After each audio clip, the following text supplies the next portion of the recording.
It is your turn. Thank you. Thank you for attending today. On the 29th of May 2020, Mr Philip Glyde, in a submission to the Water Markets Inquiry, said the Murray-Darling Basin Plan was hollowing out regional communities by altering the mix of farming and food industries in ways that may not be in the national interest. Mr Glyde went on to say that the constant drive to be more efficient was cutting jobs, meaning fewer people in towns, fewer kids in schools and fewer health services. In my view, he summed up what is wrong with the Murray-Darling Basin Plan. Without putting words in Mr Glyde's mouth, what he is describing here is the decimation of rural and regional communities that are losing their critical mass. How much worse do things have to get in rural Australia before the Department of Agriculture admits the plan is a failure, the Murray-Darling Basin Plan is a failure, and the department gets fair income about getting the stakeholders together to learn from the mistakes made and to sort this mess out, to actually start listening? Thank you, Senator. I wouldn't agree with the conclusion that the plan is a failure. Indeed, while the plan may not have achieved every aspect of what was intended so far, I believe that there are many positives that have come from the plan. We've heard earlier from the Commonwealth Environmental Water Holder about the fact that critically endangered wetlands, the lower lakes in South Australia, have in fact been able to survive through the millennial drought, which probably wouldn't have occurred without the effect of the plan. The government absolutely accepts that there has been huge concern and issues for certain communities through the plan. The plan was always a compromise between water for communities, water for agricultural productivity, water for the environment. And I think it's fair to say it's one of the most complex and contested areas of public policy in Australia. Minister Pitt, as Water Minister, has been consulting closely, and as border restrictions have lifted and permitted, undertaken a series of visits through the basin. Spoken with many community members and local representatives. In addition, the chair of the Murray-Darling Basin Authority, Sir Angus Houston, has also undertaken a series of visits for him to familiarise himself, to understand the needs of community. One of the reasons I think that the significant focusing of future expenditure under the Water for the Environment account will focus on communities and ensuring that there's no impact directly on farms. And I might just ask Ms O'Connell to add to that response. Certainly. And Senator, in terms of those trips, Minister Pitt earlier this month was along the Murray, and I accompanied him along with several other senators on that journey. Plus, Sir Angus Houston has done 5 listening tours of areas of the Murray-Darling Basin, and I've accompanied him on 4 of those. The issues in relation to community, is exactly why in 4th of September, Minister Pitt announced the Communities Investment Package, which was almost $270 million to put communities first back into the centre of the basin plan and planning, and it heralded a new approach that acknowledged the impact on communities and to do things to meet the plan that has a lesser impact on the communities. And if it helps, there's quite a few elements of that community investment package that I could read out, but I also have the document here which sets it out, and it's in part a recognition and comes from things like the perspectives picked up through the government's commissioning of the Sefton review and report. So this community's investment package directly goes to your earlier comments about the impact on communities through the implementation of the plan, and signals a number of ways in which that implementation is changing in order to reduce the impact on communities, and in fact a number of initiatives that go to direct benefit to the communities. So if you're comfortable, I can table both that investment package but also the recently released report card on that package, acknowledging, that the package was announced in September last year, so it's relatively new, but the report card in terms of implementation against that package, which is all about, putting the communities first. Well, thank you. Sorry, Senator, do you want me to table those? Yes, please. Before getting to my next question, perhaps as an aside, I'd point out that the Murray-Darling Basin Commission had a very good record, but its name, the whole intent was changed because it was replaced by the Murray-Darling Basin Authority. And instead of listening and consulting with the people, the Murray-Darling Basin Authority, unlike the Commission, has been pushing. And that, I think, has caused a lot of the damage. The intent seems to be completely different. My second question is, why is the Commonwealth environmental water holder watering state land with federal water when that water is additional to the environmental water the states already had before the plan started? Senator, the Commonwealth environmental water holder is here, and we can ask him to come up to the table and to respond to that question. Thank you.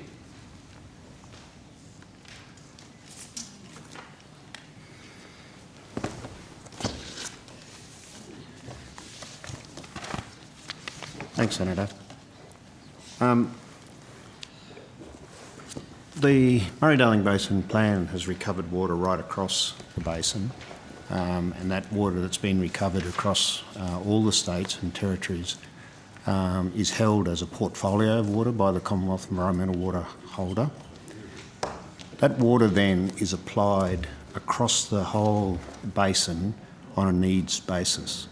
The water is applied across the basin in really close collaboration with the states. And I outlined earlier to Senator McLaughlin the fact that the water is really coordinated these days. So our water can be put alongside state water or living Murray water, and it can be delivered right across the system, coordinated out of different tributaries, getting outcomes on state land, in the main river channel, on private land as it passes down the river, right through and maintaining connection between the lower lakes and the Coorong.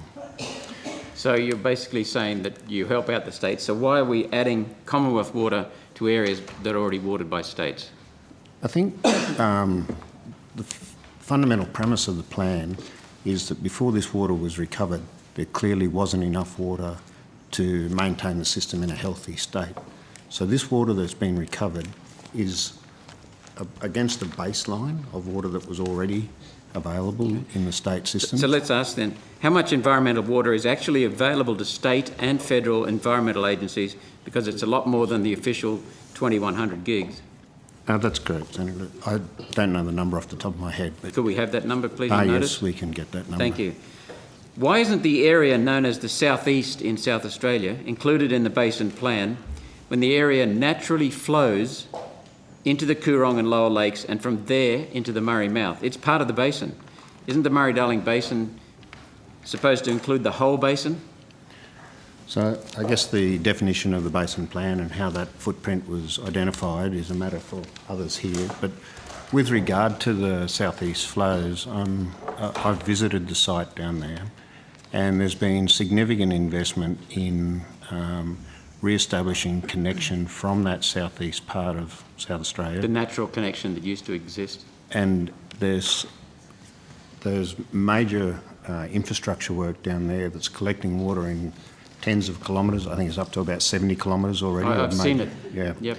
And that water now is contributing back into the Southern Lagoon as part of the restoration and recovery of the whole program. So will the southeast then be restored rightfully into the Murray-Darling Basin?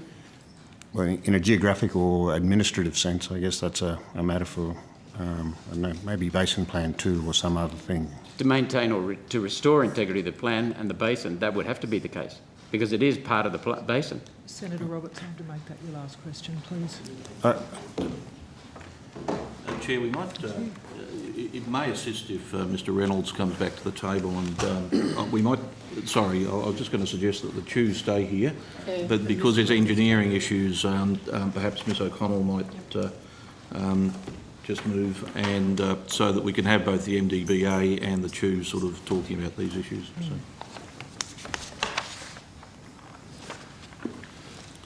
Thank you, Senator Roberts. We have answered provided information previously on notice about the boundaries of the Murray-Darling Basin and how they were defined for the purposes of the Basin Plan.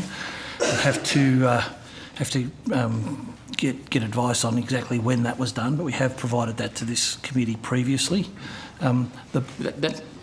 It should be part of the basin, because it is part of the basin. So there's been geographically extensive work done in the southeast to drain that part of the area away from the Coorong. The works that Mr Taylor was referring to re-establish drainage lines back through the natural billabongs in the southeast to bring some fresh water back into the Coorong for the benefit of the Coorong. To restore the original drainage? Yes, but not all of it. Not all of it. All right. Okay, Thank so you, I'll ask my last question. Very, very quickly, because you're over time. Can I call your attention to the Slattery and Johnson report on floodplain harvesting in the Northern Basin, released in February 2021? This project mapped on-farm storages and calculated their capacity in the 5 northern New South Wales valleys where floodplain water harvesting licences will be issued by the New South Wales Government under current plans. The capacity of on-farm storages in those valleys increased from 574 gigalitres in 93-94 to 1395 gigalitres in 2020. The number of on-farm storages has increased from 400 in 1988 to 1,833 in 2020. In the Southern Basin, the plan is trying to increase environmental water from 2,100 gigalitres to 2,750 gigalitres, yet in the Northern Basin, large farming companies are taking massive quantities of water out of the basin through unregulated floodplain harvesting with no apparent licence to do so.